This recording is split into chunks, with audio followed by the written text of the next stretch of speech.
வணக்கம், செல்வகுமார் பேசுகிறேன். இது செல்வகுமாரின் மீனவர்களுக்கான வானிலை எச்சரிக்கை. அதிகாரப்பூர்வ வானிலை அறிக்கைக்கு இந்திய வானிலை ஆராய்ச்சித்துறை அறிக்கையை பார்க்கவும். 2021 ஜூலை 18 ஞாயிற்றுக்கிழமை காலை ஆய்வறிக்கை.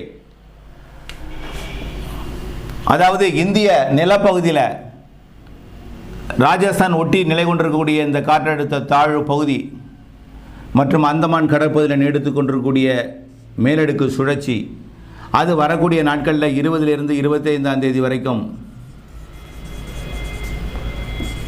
25 வரைக்கும், இங்கே 24 வரைக்கும், 24 வரைக்கும், 25, 26, 27, 28, 29 ஆகிய தேதிகளில் இப்படி பயணிக்க இருக்கிற காரணத்தினால காற்றோட போக்கு எப்படி இருக்கும், அதோட வேகம் எப்படி இருக்கும், மீனவர்கள் எப்படி செயல்பட வேண்டும் என்பதற்கான ஒரு அறிவுறுத்தல். தற்பொழுது தொடர்ந்து அரபிக்கடலோட, அதாவது எங்கே சொல்லணும்னா கர்நாடக கரையோரத்திற்கு வடக்கே தொடங்கி இந்த காற்றோட வரத்து இப்படி இருக்குது.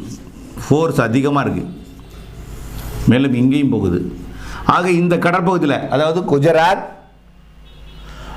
மகாராஷ்டிரா, கர்நாடகா, கோவா கரையோரத்தை ஒட்டிய கடற்பகுதி முதல் மத்திய அரபிக்கடல், ஓமன் வரைக்கும், வடக்கு அரபிக்கடல், அப்படியே ஈரான் வரைக்கும் உள்ள கடற்பகுதியில் கடுமையான காற்று 65 கிலோமீட்டர் வேக காற்று தொடர்ந்து வீசிக்கொண்டிருக்கிறது. இதில் லட்சத்தீவை ஒட்டிய பகுதியில் 55-50 கிலோமீட்டரும், தெற்கு லட்சத்தீவு, தெற்கு கேரளாவில் ஒரு 45 கிலோமீட்டர் வேக காற்றும் வீசிக்கொண்டிருக்கிறது. குமரிக்கடலில் மட்டும் ஒரு 35-40 கிலோமீட்டர் வேகத்தில் காற்று இருக்குது. அதனால் அரபிக்கடலில் தயவுசெய்து மீன்பிடிக்க செல்ல வேண்டாம். இந்த மாத இறுதி வரைக்கும் இந்த தடை நீடிக்கும் என்று எதிர்பார்க்கப்படுகிறது. அடுத்த மாதமும் அந்த தடை தொடரும் என்று எதிர்பார்க்கப்படுகிறது. ஆகையினால் நீங்கள் முயற்சி செய்ய வேண்டாம். அரபிக்கடலில் இறங்கி மீன்பிடிக்கலாம் என்று முயற்சி செய்ய வேண்டாம். நீங்கள் படகுகளை பாதுகாப்பாக வரக்கூடிய 20ஆம் தேதியிலிருந்து இன்னும் தென்மேற்கு பருவமழை தீவிரமடைய இருக்க காரணத்தினால அரபிக்கடலோர மாநிலங்களில் காற்றோட வேகம் அதிகமாக இருக்கும். கன்னியாகுமரியெல்லாம் 23, 24ஆம் தேதியில் கடும் கடல் சீற்றமாக இருக்கும். இதன் காரணமாக மீனவர்கள் தங்களுடைய மீன்பிடி படகுகளை பத்திரமான இடத்துல கரை கட்டி அது பழுது நீக்கும் பணிகள் இருந்தால் செய்யலாமே தவிர அரபிக்கடல் மீனவர்கள் இம்மாத இறுதி வரையும் கடலுக்கு மீன்பிடிக்க செல்ல வேண்டாம். வங்கக்கடலை பார்ப்போம், குமரிக்கடலை பார்ப்போம். குமரிக்கடலை பொறுத்த வரைக்கும் இன்றைக்கு ஒரு நாள் வேணால் நீங்கள் மீன்பிடிக்க போகலாம். இருந்தாலும் அதுலேயும் சவால் நிறைந்த காற்று இருக்கும். எச்சரிக்கையுடன் செயல்படணும். வேண்டாம். இன்றைக்கும் நாளையிலிருந்து இன்றைக்கும் நாளைக்கும் வேணால் தமிழக கடலோரத்தில் மீன்பிடிக்கலாம். தமிழகத்தை ஒட்டிய கடற்பகுதியில், அதுவும் மன்னார் வளைகுடாவில் கொஞ்சம் காற்று இருக்கும். அதுக்கு எச்சரிக்கை தேவை. பாக் ஜலசந்தி மற்றும் தமிழகத்தை ஒட்டிய வடகடலோரத்தை ஒட்டிய பகுதிகளில் மீன்பிடிக்கலாம் இன்றைக்கும் நாளைக்கும்.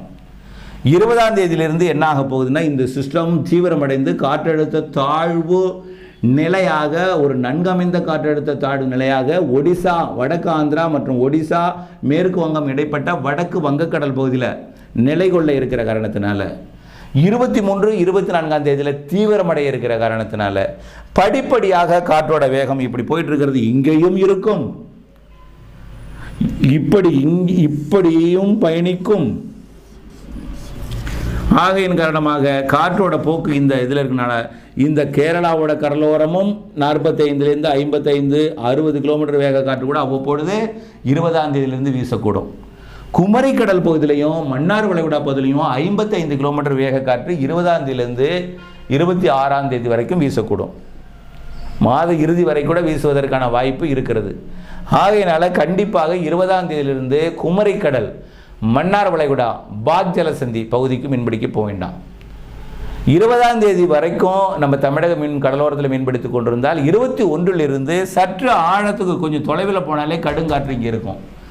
ஆகையினால வரக்கூடிய 20ஆம் தேதிக்கு மேலே வங்கக்கடல், அரபிக்கடல், குமரிக்கடல், மன்னார் வளைகுடா, பாக் ஜலசந்தி, இலங்கையை ஒட்டிய கடற்பகுதி, அந்தமான் கடற்பகுதி, எந்த கடற்பகுதிக்கு மீன்பிடிக்க செல்ல வேண்டாம். வங்கக்கடலை பொறுத்த வரைக்கும் 21லிருந்து 26 வரை கடும் கடல் சீற்றமாக இருக்கும். காற்று ஆழ்கடலில் கடல் ரொம்ப மோசமான வேகத்தில் 65 கிலோமீட்டர் வேகத்தில் இருக்கும். எங்கன்னா இந்த அந்தமானுக்கும் ஆந்திர பிரதேசத்துக்கும் இடைப்பட்ட, அந்தமானுக்கும் தமிழகத்திற்கும் இடைப்பட்ட மத்திய வங்கக்கடல் பகுதியில் 65 கிலோமீட்டர் வேக காற்று வீசிக்கொண்டே இருக்கும். இங்கெல்லாம் இப்போ வீசிக்கொண்டு தான் இருக்கிறது. இது 55ஆக தெற்கு கேரளா கரையோரமும் அதே போல் குமரிக்கடல் கரையோரமாகவும், கரையோரம்னு இல்லை, குமரிக்கடல் பகுதியிலையும் அதோட கேரளா ஒட்டியிருக்கூடிய அரபிக்கடல் பகுதியும் மன்னார் வளைகுடா பகுதியும் 55 கிலோமீட்டர் வேக காற்று 20ஆம் தேதிக்கு மேலே வீச இருக்கிறது. ஆகையினால் வங்கக்கடல் மீனவர்களும் தமிழக மீனவர்களாகிய இலங்கை மீனவர்களாகிய அனைவருமே உங்களுடைய படகுகளை பத்திரமாக கட்டி வைத்துக்கொண்டோம். கடல் சீற்றம் இந்த கன்னியாகுமரியை ஒட்டிய பகுதியில் கடல் சீற்றம் அதிகமாக இருக்கும். அதே போல் இன்னும் பார்த்திங்கன்னா மன்னார் வளைகுடாவை ஒட்டியிருக்கூடிய அந்த தூத்துக்குடி பகுதிக்கு கடல் சீற்றமாக இருந்தாலும் ஆழ்கடலில் போனீங்கன்னா கடல் அதிகமாக சீற்றமாக இருக்கும். கொஞ்சம் தூரம் போனாலே, படிப்படியாக கொஞ்சம் தூரம் போனாலே, கடல் ஓரத்தில் அமைதியாக இருந்தாலும், அதாவது தூத்துக்குடி ஓரத்தில் கொஞ்சம் கடல் சீற்றம் குறைவாக இருந்தாலும் மிக விரைவாக கடலுக்குள்ளே போகும்பொழுது கடல் சீற்றமாக இருக்கும். ஆகையினால் வரக்கூடிய 20, 21, 22, 23, 24, 25, 26 தேதிகளில் கடலுக்குள் மீன்பிடிக்க செல்ல வேண்டாம். அந்த நேரத்தில் நீங்கள் பழுது பார்க்கும் வேலைகளுக்கு திட்டமிட்டு கொள்ளுங்கள். பெரிய படகுக்கே பிரச்சனை இருக்கும்னா சிறிய படகு செல்ல வேண்டாம். சிறிய படகு தேவையில்லாமல் சென்று சவால்களை சந்திக்க நேரிடும். இப்பொழுதே மனதில் வைத்து கொள்ளுங்கள். எச்சரிக்கை வானிலை ஆய்வு நிறுவனம் விரைவில் விடுக்கும். ஆகையின் காரணமாக அந்த நேரத்தில் காற்று திசை மாறி வீசும். அப்போது திசை மாறி படகுகள் கொண்டு செல்லும். இதன் காரணமாக மிகுந்த எச்சரிக்கையுடன் இருப்பது நல்லது. வானிலையுடன் இணைந்திருங்கள். தொடர்ந்து வானிலை அறிக்கையை பாருங்கள். ஒவ்வொரு நாளும் வானிலை மீனவர்களுக்கான அறிக்கையை பாருங்கள். இணைந்திருந்து நம்முடைய கடல் தொழில் செய்து லாபம் பெறுங்கள். நன்றி.